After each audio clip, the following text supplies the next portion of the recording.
5, 4, 3, 2, 1.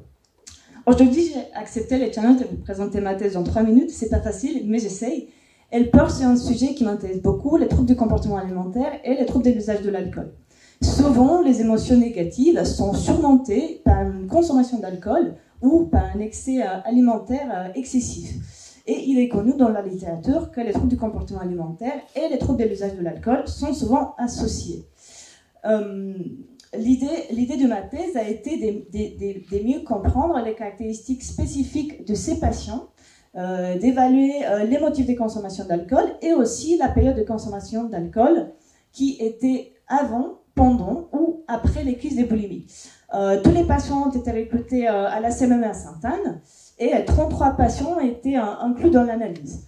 Tous les patients ont rempli des questionnaires spécifiques par rapport aux pathologies et aussi ils ont fait 2 tâches neurocognitives qui explorent dans un premier temps l'impulsivité, qui est représentée par une difficulté à inhiber une réponse rapide, et impulsivité qui est souvent liée à une consommation d'alcool ou à l'initiation des accès hyperphagiques.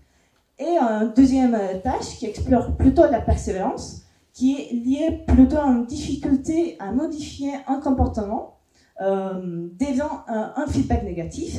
Et on sait que la persévérance elle est liée à la poursuite des accès hyperphagiques.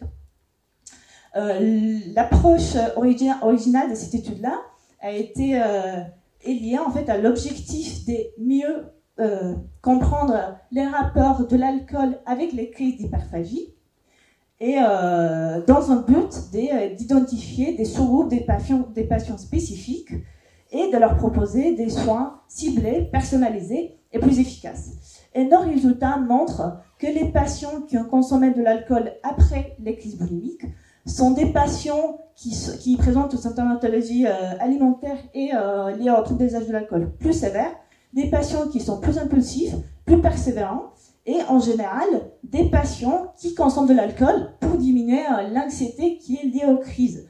Aussi, ces groupes de patients ont présenté un taux des tentatives de suicide plus élevé aussi.